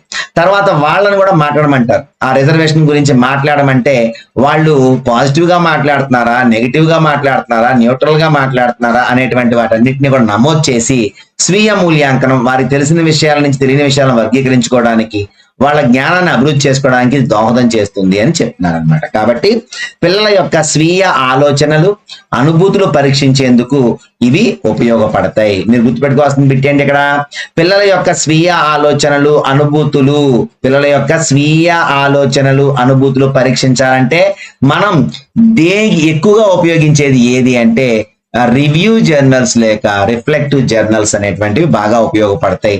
ఇవి పిల్లలు నూతన విషయాలు, కొత్త విషయాలు, కొత్త భావనలు నేర్చుకోవడానికి, క్లిష్టమైన సమస్యల పరిష్కారానికి, భావ వ్యక్తీకరణకు ఉపయోగపడతాయి. అలాగే మరి వాళ్ళ ఆలోచనలు వాళ్లే పర్యవేక్షించుకోవడం వలన శక్తివంతంగా నేర్చుకుంటారు. అలాగే ఎప్పుడైతే ఉపాధ్యాయుడు వాటిని పరిశీలించి నాన్న తప్పు, నీ ఆలోచన పాజిటివ్ గా ఉంది లేదా నీ ఆలోచన నెగిటివ్ గా ఉందని చెప్తే వాళ్ళు కూడా వాళ్ళ యొక్క జ్ఞాన నిర్మాణం అంటే వాళ్ళ యొక్క నాలెడ్జ్ కన్స్ట్రక్షన్ అనేటువంటిది అందంగా జరుగుద్ది, ఆనందంగా జరుగుద్ది అనేటువంటి విషయాన్ని చెప్తున్నారు. నెక్స్ట్ చూసుకుంటే మనకి సంఘటన రచనాత్మక పద్ధతి ఏంటి, ఎనక్టోడల్ రికార్డ్ అంటారు దీన్ని.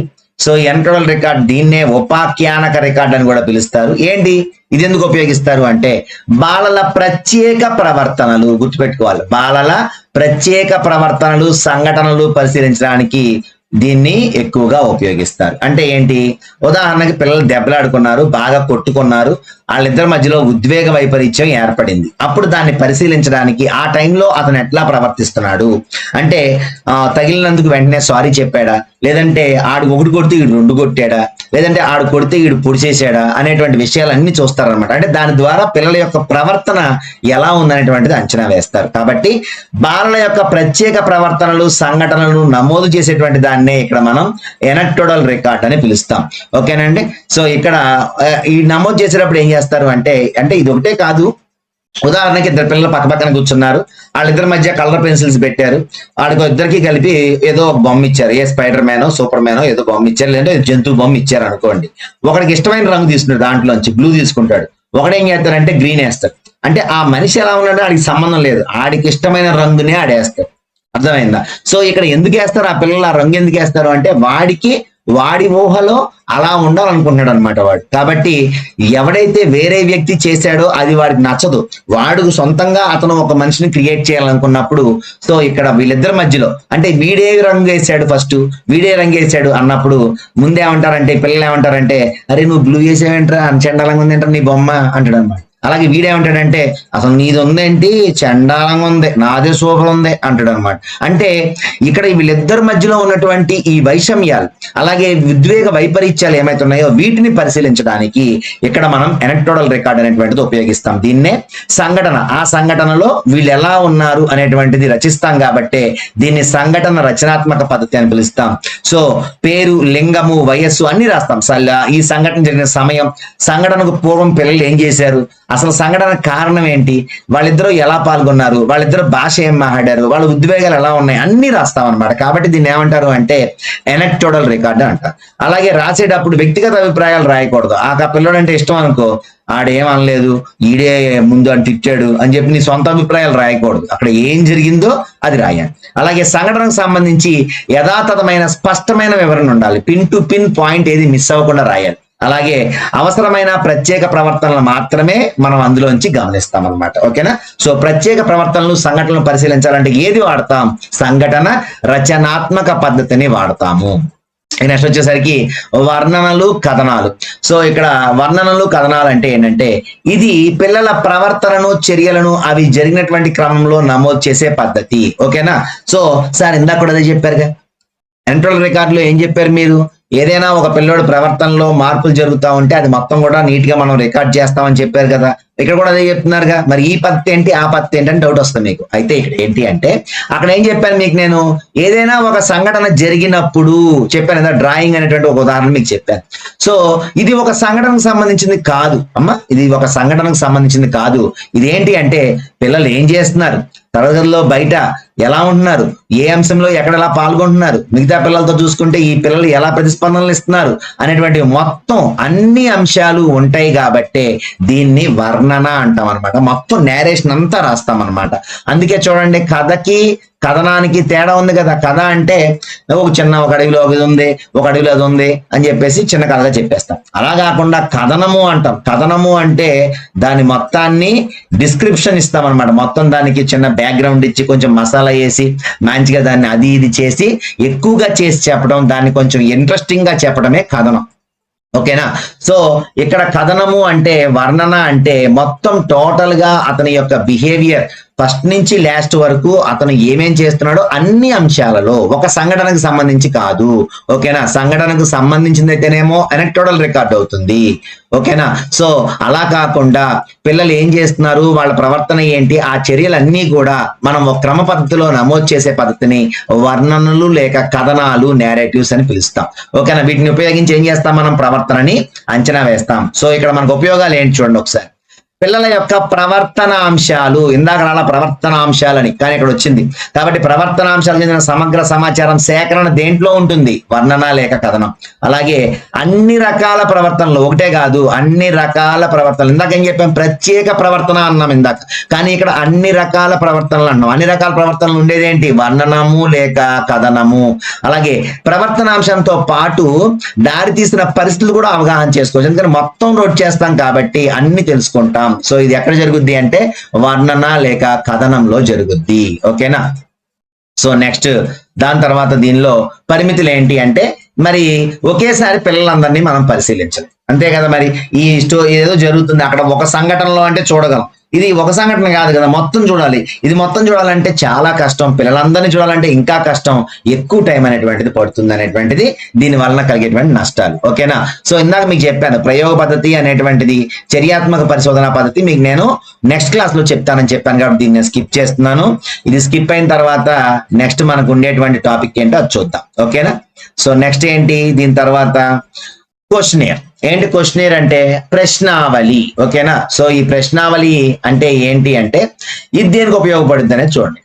మూర్తిమత్వ అంచనా పరీక్షలలో మిక్కిలిగా ఉపయోగించేది ఎక్కువగా ఉపయోగించేటువంటి పద్ధతి ఏది? ప్రశ్నావళి. గుర్తుపెట్టుకోండి, మూర్తిమత్వము అంటే పర్సనాలిటీకి సంబంధించి మనం ఏ పరీక్ష జరిగినా ఆ పరీక్షల్లో ఎక్కువగా ఏ పద్ధతి ఉపయోగిస్తాము అంటే ప్రశ్నావళి పద్ధతినే ఉపయోగిస్తాము, క్వశ్చనర్ అన్నమాట. ఓకేనా? సో ఇక్కడ గుడ్ మరియు హ్యాట్ అనేటువంటి ఇద్దరు మనకు దీనికి సంబంధించి నిర్వచనం ఇచ్చారు. ప్రశ్నావళికి సంబంధించి ఏమిచ్చారు? నిర్వచనం ఇచ్చారు. ప్రశ్నలతో రూపొందించిన పత్రాన్ని ప్రయోజనించే స్వయంగా పూర్తి చేయించడం ద్వారా సమాధానాలు రాబట్టే సాధనమే ప్రశ్నావళి. అంటే ప్రశ్నలు ఇచ్చారు, ప్రయోజ్యుడు ఎవరైతే ఉన్నాడో వాడికి ఇచ్చారు, వాడు స్వయంగా పూర్తి చేశాడు, దాని ద్వారా సమాధానం రాబట్టే సాధనమే ప్రశ్నావళి అని చెప్పేసి అన్నారు గుడ్ మరియు హ్యాట్. సో క్వశ్చనర్ లో ఏముంటాయి? క్వశ్చన్స్ ఉంటాయి కాబట్టి గుడ్ హ్యాట్ ఎప్పుడు గుడ్ క్వశ్చన్సే అడుగుతాడు. ఓకేనా? సో నిర్వచనం ఎలా గుర్తుపెట్టుకోవాలి?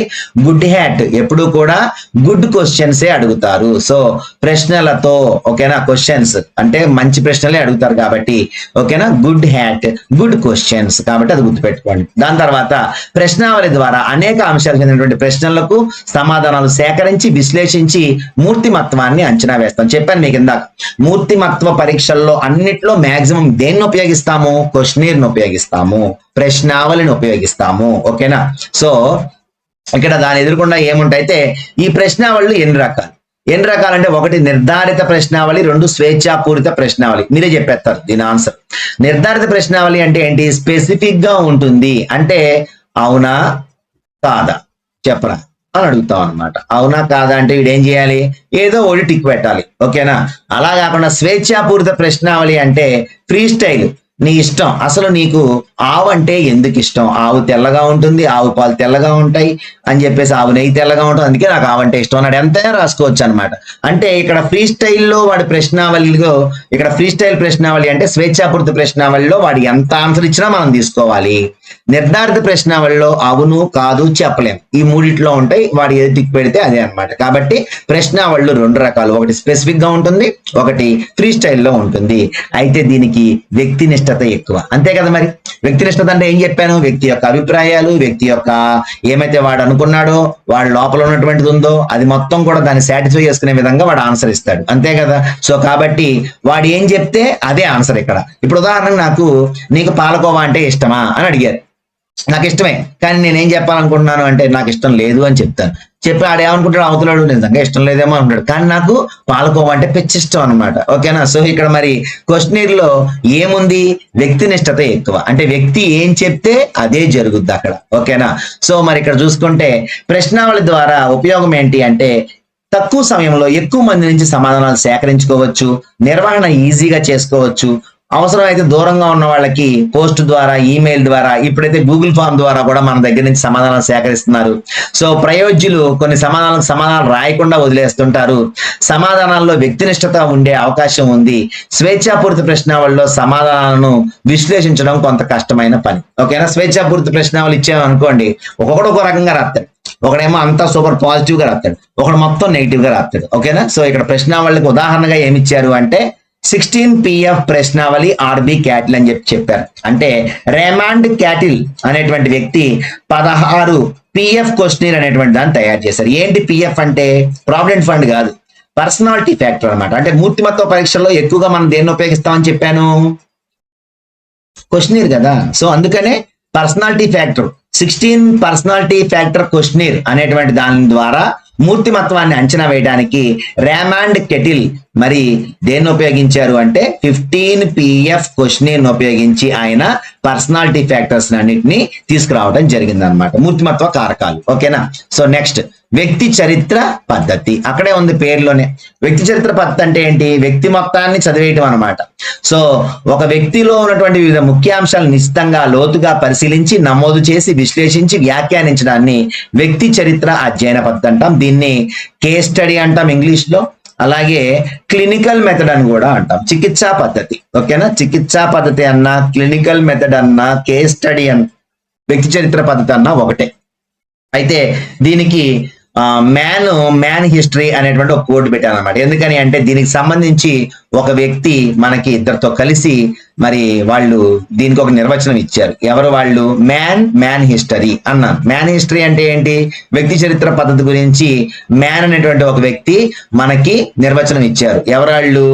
సమస్య పూరిత విద్యార్థికి సంబంధించి సమగ్ర విచారణ జరిపి ఆ వ్యక్తి సమస్యను నివారించేందుకు ఉపయోగపడే పద్ధతే వ్యక్తి చరిత్ర పద్ధతి అని చెప్పినటువంటి వ్యక్తులు ఎవరంటే బోనీ అండ్ హల్పిల్మెన్. ఓకేనా? సో ఈ బోనీ అండ్ హల్పిల్ మ్యాన్లు ఏం చెప్పారు అంటే, ఒక విద్యార్థికి సంబంధించినటువంటి సమస్య ఉందనుకోండి, ఆ సమస్యని ముందు సమగ్రంగా విచారణ చేయాలి. ఆ సమస్య నివారించేందుకు మనం ఏం చేయాలి? అతని యొక్క చరిత్ర మొత్తం తెలుసుకొని అప్పుడే మనం అతనికి సంబంధించినటువంటి సజెషన్స్ అనేటువంటివి ఇవ్వాలి అని చెప్పారు. సో ఈ అధ్యయనంలో ముందు 2 దశలు ఉంటాయి. ఒకటి సమస్య నిర్ధారణ దశ, సమస్య నివారణ దశ. ముందు ఏం చేస్తారు? సమస్య ఉందో లేదో తెలుసుకోవాలి కదా. సో ఆ సమస్య నిర్ధారణ దశలో ముందు ఏం చేస్తారు అంటే, ముందు సమస్యను గుర్తించాలి. ఇంకా మొత్తం కామనే, సమస్య అని వచ్చింది అంటే మీరు గుర్తుపెట్టేసుకోవాలి. శాస్త్రీయ పద్ధతిలో ఏమేమి ఉంటాయి అన్నీ ఉంటాయి అన్నమాట. ముందు వ్యక్తి సమస్యను గుర్తించాలి, దానికి కారణాలు ఏమంటాయో హైపోథిసిస్ చేయాలి, పరికల్పనలు చేయాలి. అలాగే సమస్యకు సంబంధించిన విషయాన్ని డైరీలు, ఉత్తరాలు, ఇంటర్వ్యూలు, పాఠశాల రికార్డులు, ప్రగతి పత్రాలు, క్రమాభివృద్ధి పత్రాలు, సంఘటన రచనలు, మాపనలు, శోధికల ద్వారా సేకరించాలి. ఆ తర్వాత మొత్తం కూడా విశ్లేషించి వ్యాఖ్యానించి అతను ఏమైతే చెప్పినటువంటి సమస్య ఉందో దాన్ని మొత్తం నిర్ధారించుకోవాలి. మరి నివారణ ఏంటి? నివారణ దశలో చికిత్స వల్ల గాని, సూచనల వల్ల గాని, పరిస్థితుల వల్ల గాని మరి మనం పరిష్కార మార్గాలు ఎన్నుకుంటాం. ఆ నివారణోపాయాలు ఎంతవరకు సఫలమైనవి మనం చెప్పాం. ఆ పిల్లడు మరి ప్రాబ్లం కి రెక్టిఫికేషన్ జరిగిందా లేదా తెలుసుకుంటాం. ఆ తర్వాత అంతిమ అభిప్రాయాలు వ్యక్తపరుస్తాం. ఓకే, నేను చెప్పినటువంటి దీని ద్వారా ఆ పిల్లడి పరిస్థితిలో మార్పు వచ్చిందని చెప్పుకుంటాం. ఆ తర్వాత సమగ్రమైనటువంటి రిపోర్ట్ ని తయారు చేసుకుంటాం. సో ఇది వ్యక్తి చరిత్ర పద్ధతి లేక కేస్ స్టడీ అన్నమాట. ఓకేనా?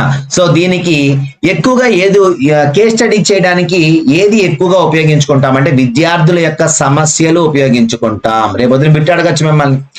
దొంగతనం, దౌర్జన్యం అనే అంశాలను మనం విద్యార్థుల నుంచి దూరం చేయడం కోసం మనం ఎటువంటి చేయాల్సి ఉంటుంది, ఏ పద్ధతి పాటించాల్సి ఉంటుంది అని అడుగుతాడు. ఏం చెప్పాలి? మనం కేస్ స్టడీ చేయాలి. క్వశ్చనేరు ఇవన్నీ కాదు, పరిశీలన ఇవన్నీ కాదు. ఓకేనా? సో ఇక్కడ మనం ఏం చేయాలి? కేస్ స్టడీ చేయాలి, లేక వ్యక్తి చరిత్ర పద్ధతి చేయాలి, లేదంటే క్లినికల్ పద్ధతి, లేదంటే క్లినికల్ మెథడ్, లేదంటే చికిత్సా పద్ధతిని మనం ఉపయోగిస్తాము. ఓకేనా? సో పాఠశాల సక్రమంగా హాజరు కాకపోయినా, దొంగతనం, దౌర్జన్యం, పాఠ్యాంశ అధ్యయనంలో వెనకబడిన, యాంగ్జైటీ ఉన్న, సిగ్గుపడిన, హఠం చేయటం, మారం చేయటం చేసినా సో మనం అతనికి వ్యక్తి చరిత్ర పద్ధతి ద్వారా అధ్యయనం చేస్తాం. దానికోసం మనం ఏమేం చేయాలి? ముందు కొన్ని విషయాలు సేకరించుకోవాలి. ఏంటా సేకరించుకునే విషయాలు? ముందు పిల్లడి గురించి వ్యక్తిగత సమాచారం తీసుకోవాలి. తల్లిదండ్రులు, కుటుంబ సభ్యుల గురించి, ఇరుగు పొరుగు, సమవయస్కులు, భౌతిక సాంస్కృతిక పరిస్థితులు, విద్యార్థి పాఠ్యాంశాల్లో సాధన. అయితే ఇది మొత్తం కూడా తీసుకొని అప్పుడు మనం సమస్య నిర్ధారణ చేసుకొని దానికి నివారణ చర్యలు చూసుకొని తుది ఫలితాలని ప్రకటిస్తామన్నమాట. ఓకేనా? సో ఇది వ్యక్తి చరిత్ర పద్ధతి. ఇక తర్వాతది నిర్ధారణ మాపని. సో నిర్ధారణ మాపన దేనికి ఉపయోగపడుద్ది అంటే, మెయిన్ గా బాలల లక్షణాంశాలు తెలుసుకోవడానికి ఉపయోగపడతాయి. గుర్తుపెట్టుకోండి, బాలల యొక్క లక్షణాంశాలు తెలుసుకోవడానికి ఉపయోగించేటువంటి పద్ధతి ఏది అంటే నిర్ధారణ మాపని. ఓకేనా? సో ఈ నిర్ధారణ మాపని ద్వారా ఉపయోగించి మనం బాలల యొక్క లక్షణాంశాలు అంటే ఏంటి? ఆ పిల్లడు స్పెసిఫిక్ గా లీడర్షిప్ క్వాలిటీ ఉందా, మంచిగా అందరికీ కోఆపరేషన్ చేస్తున్నాడా లేదా, అలాగే వాడు ఇతరుల పట్ల నమ్మకాన్ని ఉంచుకుంటున్నాడా లేదా, అలాగే ఉద్వేగాలు ఎలా ఉన్నాయి ఆ పిల్లోళ్ళలో, మరి ఇలాంటివన్నీ కూడా మనం ఏం చేస్తాము అంటే బాలల యొక్క లక్షణాంశాలుగా చూస్తాం. సో ఈ బాలల యొక్క లక్షణాంశాలను తెలుసుకోవడానికి ఉపయోగపడేది ఏది అంటే నిర్ధారణ మాపని లేక రేటింగ్ స్కేల్. మరి సాధారణంగా ఈ రేటింగ్ స్కేల్ చూస్తే ఎప్పుడు కూడా 5 నుంచి 7 పాయింట్లే ఉంటది. 4, 6 ఉండకూడదా? ఉండకూడదు. ఎందుకని అంటే ఎప్పుడైతే న్యూట్రల్ అనేటువంటిది ఒకటి కేటాయించబడిందో, ఒకటి ఇటుపక్కేమో ఉన్నటువంటివన్నీ కూడా అయితే ప్లస్ అవుతాయి, లేదంటే ఇటుపక్క ఉన్నవన్నీ కూడా మైనస్ అవుతాయి అన్నమాట. ఓకేనా? సో కాబట్టి ఎప్పుడు కూడా 2 పాజిటివ్ ఉంటాయి, 2 నెగిటివ్ ఉంటాయి అన్నమాట. సో ఇటుపక్క ఉన్నాయి పాజిటివ్ అయినాయి అనుకోండి, అప్పుడు అటుపక్క ఉన్నాయి ఏమవుతాయి? నెగిటివ్ అవుతాయి అన్నమాట. ఓకేనా? సో ఇలాగా ఎప్పుడు కూడా మనకి మారుతూ ఉంటాయి. సో ఇక్కడ 5 నుంచి 7 బిందువుల స్కేల్ తీసుకుంటాం. ఇందులో మధ్యలో ఉండే తటస్థ వర్ణన ఒకవైపు ధనాత్మకం, ఒకవైపు రుణాత్మకంతో ఉంటుంది. సో ఇక్కడ మనకి అడిగిన క్వశ్చన్ ఏంటి అంటే, నిశాంత్ నిజాయితీ పరుడు. పూర్తిగా అంగీకరిస్తే ఇక్కడ టిక్ పెట్టు, అంగీకరిస్తే ఇక్కడ టిక్ పెట్టు, తటస్థంగా ఉంటే ఇక్కడ టిక్ పెట్టు, అంగీకరించను, పూర్తిగా అంగీకరించను. సో కాబట్టి మరి నిర్ధారణ మాపనలు రెండు రకాలు. ఏంటవి? ఒకటి స్వీయ నిర్ధారణ, వాడికి ఆడే మార్కులు వేసుకోవడం. రెండోది ఇతరుల నిర్ధారణ చేయటం, వాడి గురించి ఇతరులను అడగడం అనమాట. యాక్చువల్ గా ఎప్పుడు మనం ఈ పనే చేస్తాం, అవునా? ఎప్పుడు వాడికి ఇవ్వం కదా, దొంగలు తాళాలు పెడితే ఏమవుద్ది? ఏమవదు. సో ఇక్కడ అందుకనే ఇక్కడ స్వీయ నిర్ధారణ మాపనంలో ప్రయోజకులు స్వయంగా లక్షణాంశాన్ని టిక్ చేస్తే దాన్ని ఏమంటాం? స్వీయ నిర్ధారణ మాపని అంటాం. అతని గురించి ఎవరినైనా వేరే వాడిని అడిగినప్పుడు ఇతరుల నిర్ధారణ చేయడాన్ని ఏమంటాము అంటే ఏమంటాం? ఇతరుల నిర్ధారణ చేయటం అని పిలుస్తాం. ఓకేనా? సో ఇక్కడ మనకి కొన్ని ప్రాబ్లమ్స్ ఉన్నాయి. ఇతరులు నిర్ధారణ చేసే దాంట్లో వాడు చేసే దాంట్లో ఏం ప్రాబ్లం ఉండదు, కానీ ఇతరులు నిర్ధారణ చేసినప్పుడు మనకి 3 రకాల ప్రాబ్లమ్స్ ఉంటాయని చెప్పారు. ఏంటవి? ఒకటి పరివేశ ప్రభావము లేక హాలో ఎఫెక్ట్, 2 ఔదార్య లోపము generosity error, 3 error due to central tendency లేక కేంద్ర స్థానపు లోపం లేక కేంద్రీయ ప్రవృత్తి దోషం అని పిలుస్తాం. ఏంటివి ఈ 3 ఏంటో తెలుసుకుందాం. ఒకటి ఏంటంటే థార్న్డైక్ చెప్పినటువంటి హాలో ఎఫెక్ట్. ఏంటి హాలో ఎఫెక్ట్ అంటే, మనకి ఒక పిల్లోడు గురించి ఉదాహరణకి నేను పలానా పండు మాస్టారు ఎలాంటి వ్యక్తిరా అని అడిగాను అనుకోండి. పండు మాస్టర్ గురించి నాకు అభిప్రాయం ఉంది, ఆయన మంచోడు, నాకు బాగా ఫ్రెండ్ అనుకోండి. నేనేం చెప్తాను? ఆయన గురించి నాకు టిక్ పెట్టమని ఇచ్చారు. నేను ఆయన అప్పుడు చెడ్డ పని చేసినా, ఏదైనా ఒక పని చేసి దొరికిపోయినా, అప్పుడు నా దగ్గరికి వచ్చినటువంటి ఆ స్కేల్లో నాకు ఆయన గురించి ఉన్నటువంటి ఫస్ట్ అభిప్రాయం ఏమైతే ఉందో ఆ నిర్దిష్ట అభిప్రాయం ప్రకారమే ఉంటాను, కానీ కొత్త అభిప్రాయాన్ని అక్కడ నోట్ చేయలేదు. ఓకేనా? సో దీన్నే హలో ఎఫెక్ట్ అంట. ఓకేనా? అంటే వాళ్ళిద్దరూ హలో ఫ్రెండ్స్ అన్నమాట. సో కాబట్టి హలో ఎఫెక్ట్ అంటే ఏంటంటే, అది ఎప్పుడైతే ఆడి ముందు కనిపిస్తుందో ఆయన కనిపిస్తాడు, ఆయనకి కనిపించగానే ఆ నిర్దిష్ట అభిప్రాయమే అక్కడ నోట్ చేస్తాడు, కానీ అక్కడ సిచ్యువేషన్ లో ఉన్న అభిప్రాయాన్ని నోట్ చేయరు అనేటువంటిది ఒక లోటు.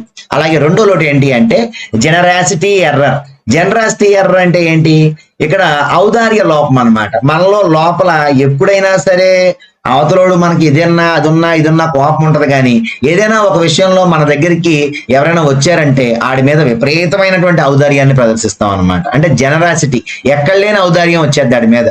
అంటే ఉదారంగా పోన్లే ఆడు మనోడేగా, ఆడు మన క్యాస్టోడేగా, ఆడు మన పిల్లోడేగా అనుకొని మనం ఏం చేస్తామంటే ఉదారంగా మన భావాల్ని అక్కడ వదులుతాం అనమాట. కాబట్టి నిజమైనటువంటిది అక్కడ కనిపించదు అని చెప్తున్నారు. ఇక మూడోది కేంద్ర స్థానపు లోపం లేక error due to central tendency. అంటే ఏంటి? ఇక్కడ 5 ఉన్నాయి కదా, 5 ఎక్కువగా ఈ 3 చూస్తాం అనమాట. అటుపక్కది ఇటుపక్కది చూడడం అసలు మనం. అర్థమైందా?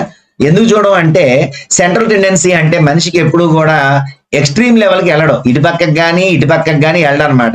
ఎందుకులే, అంత అవసరం ఏముంది, అంత ఇవ్వాల్సిన అవసరం ఏముంది, ఈ రోజు లంచ్ ఎలా ఉంది అని అడిగారు అనుకోండి. లంచ్ ఎలా ఉందంటే బాగానే ఉంది, లేదంటే బాగాలేదు, అంతేగాని బాగా బాగాలేదు, బాగా బాగుందని మాత్రం ఎప్పుడు పెట్టాం. సో దీన్నే error due to central tendency అనేటువంటి దాన్ని ఇక్కడ చెప్తున్నారు అనమాట. ఓకేనా? కేంద్రీయ ప్రవృత్తి దోషం అంటే ఏంటి అంటే ఇక్కడ మధ్యలోనే ఉన్నటువంటి మూడింటిని చూస్తాం, కానీ అటుపక్క ఉన్న స్కేల్ ఇటుపక్క ఉన్న స్కేల్ ని పట్టించుకోం. ఇది ఇతరులు నిర్ధారణ చేసినప్పుడు మనం ఎక్కువగా వచ్చేటువంటి ప్రాబ్లమ్స్ అని చెప్తున్నారు. అలాగే దీన్ని అధిగమించడానికి ఒకరికంటే ఎక్కువ నుంచి మనం సమాచారాన్ని తీసుకోవాలి. ఒకరికి ఇస్తే ఏమవుద్దంటే ఇలాంటి అభిప్రాయాలు వస్తాయి, కాబట్టి ఎక్కువ దగ్గర నుంచి తీసుకుంటే ఆటోమేటిక్ గా మనం అనుకున్నటువంటి దాన్ని రీచ్ అవుతాం అని చెప్తున్నారు. అలాగే వ్యక్తి యొక్క అంతర్గత లక్షణాలు సంపూర్ణంగా తెలుసుకోవడం కష్టం, లోపలనే బయటికి కనపడవు. ఓకేనా?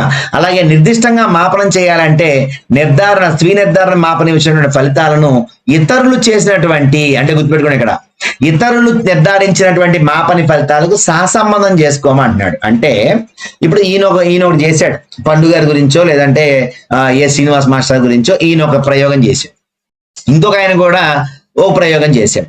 చేసిన తర్వాత వాళ్ళకు వచ్చిన రిజల్ట్ వీళ్ళకు వచ్చిన రిజల్ట్ ని కోరిలేషన్ చేసుకుంటారు అనమాట. అర్థమైందా? ఈయన ఇప్పుడు చూడండి, మనకి ఏది సర్వే రిపోర్ట్స్ వస్తూ ఉంటాయి ఎలక్షన్ అయిన తర్వాత, వాటిని ఏమంటాం? ఎగ్జిట్ పోల్స్ అంట. ఈ ఎగ్జిట్ పోల్స్ అన్ని సంస్థలు ఒకరితో ఒకరు మాట్లాడుకుంటారు, అరే నీకు ఇదేం వచ్చిందిరా అని మాట్లాడుకుంటారు వాళ్ళందరూ, మనకు పైకి మాత్రం చెప్పరు. ఓకేనా? సో మాట్లాడుకుని దానికి భిన్నంగా, అంటే వీళ్ళకి వచ్చిన దాన్ని వాళ్ళతో బేరీజ్ వేసుకుంటారు అనమాట, వేసుకుని వాళ్ళు రిజల్ట్ ఇస్తారు. ఓకేనా? సో ఇలా మనకి చూసుకుంటే మనకి ఏం చెప్పుకున్నాం? The Vineland social maturity. ఏంటది? ద వైన్లాండ్ సోషల్ మెచ్యూరిటీ అనేటువంటిది ఒక స్కేలు. ఓకేనా?